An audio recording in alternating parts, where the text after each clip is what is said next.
तर आता आज जोरदार पाऊस चालू आहे सकाळपासून, तर त्या पावसामध्ये कशा प्रकारे त्यांचं नियोजन असतं हे आपण थेट त्यांच्याकडूनच जाणून घेऊया. माऊली, तुमचं आधी नाव सांगा. वत्सला नारायण शिंदे. तुम्ही कुठून आले? आम्ही विट्यावरून आलो. मग आता सकाळपासून तर जोरदार पाऊस चालू आहे, मग आता हे सगळं तुमचं नियोजन कसं चालू आहे ते एकदा आम्हाला सांगा. नियोजन आता इथं स्वयंपाकवाले येते ती त्यांच्या ती पद्धतीनं सगळे आपापलं जबाबदारीनं करते ती. पालं ठोकणारी ती कष्ट करणारी भरपूर आहेत ती त्यांची ती जबाबदारीनं सगळं बघते. चालून येणाऱ्यासनी सगळं आधी तयार करून ठेवते ती. ती आल्यावर चहा नाश्ता घेते ती. स्वयंपाक बनवणारी आहे ती सगळी व्यवस्थित करते ती. कुणाला सुद्धा काही कमी पडून देत नाही ती. कुणाची तक्रार नाही, काय नाही. आतापर्यंत दिंडी इतकी मस्तपैकी चालल्या. आमची दिंडी इतकी हलालकीत होती, पण आता त्या दिंडीला एवढं रूप आले की ती आमच्या आनंदाची अश्रू यावी. ती इतकं आम्हाला किती ह्याचा आनंद घेऊ इतका आम्हाला पांडुरंगानं भरपूर काही दिले. त्यामुळं आम्हाला घरी राहावं सुद्धा वाटत नाही. कधी ह्यांच्यात जाऊन सामील व्हावं असं आम्हाला मनापासून आमची तळमळ असते. म्हणजे वारी चुकतच नाही. वारी नाही चुकत. किती वर्ष झाली तुम्ही वारी करता? वारी आता 23-24 वर्ष झाली. 23-24 वर्ष सलग. तुमच्या दिंडीत किती जण आहेत? दिंडीत आता 200 ते 250 लोक आहेत. आता इथे पुढे किती जण आली आहेत स्वयंपाक करायला? पुढे स्वयंपाकाला 30-35 असते. मग हे तंबू लावण्यापासूनची सगळी माणसं मिळून हो, 30-35 लोक. 35 आहेत. मग हे चालणारी वेगळीच आहे ती. चालणारी वेगळी. चालणारी वेगळी.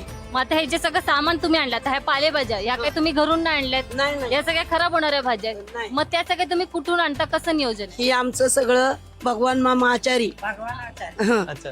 भगवान मामा आचारी ते आम्हाला काही सुद्धा बघून देत नाही ती.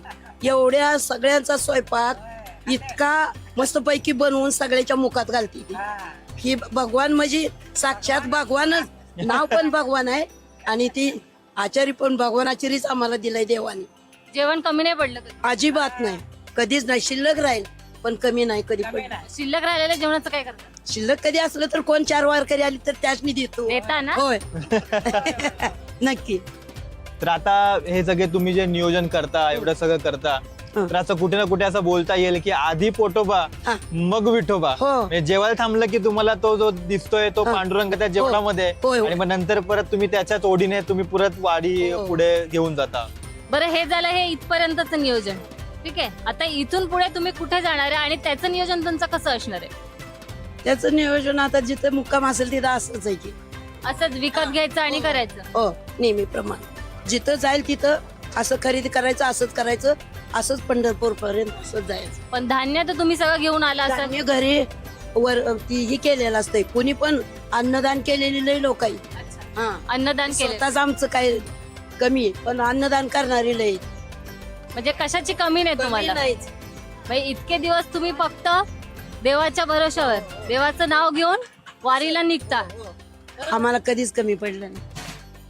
आणि हा आनंद काही वेगळाच आहे. म्हणजे तुम्ही बघताय एवढा पाऊस आहे, आजूबाजूला चिखल झाला सगळं. आता बी शेतात एक तंबू आहे, तिथे आम्ही बसलोय, तरी पण त्या माऊलींनी कशा पद्धतीने त्यांची सगळी सोय केली आहे आणि किती उत्तम पद्धतीने आणि किती उत्साहात ते हे सगळं करतायत.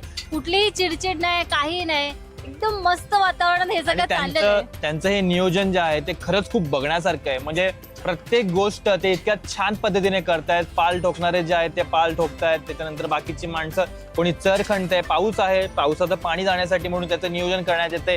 त्यानंतर तिथे जेवण बनतंय. आता इथे 200-250 माणसं येतील, ती जेवतील, मग परत त्यांची भांडी आवरायची, हे सामान आवरायचं, परत ट्रकमध्ये टाकायचं. आणि सगळ्यात महत्वाची गोष्ट म्हणजे आता इथून जे पुढचे सगळे टप्पे आहेत ते एकच दिवसाचे आहेत. इतकं सगळं सामान लावायचं, ते परत काढायचं, ट्रकमध्ये भरायचं, परत जेवण बनवायचं, हे सतत त्यांना आता जवळपास 2 आठवडे करायचंय. आणि एवढं सर्व करून सुद्धा त्यांच्या चेहऱ्यावर हसू आहे.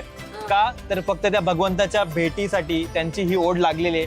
आणि हाच उत्साह आणि हाच युनिकनेस बघण्यासाठी म्हणून वारीत यावं लागतंय. आणि हीच गोष्ट आपल्याला प्रेरित करते ह्या वारी करण्यासाठी.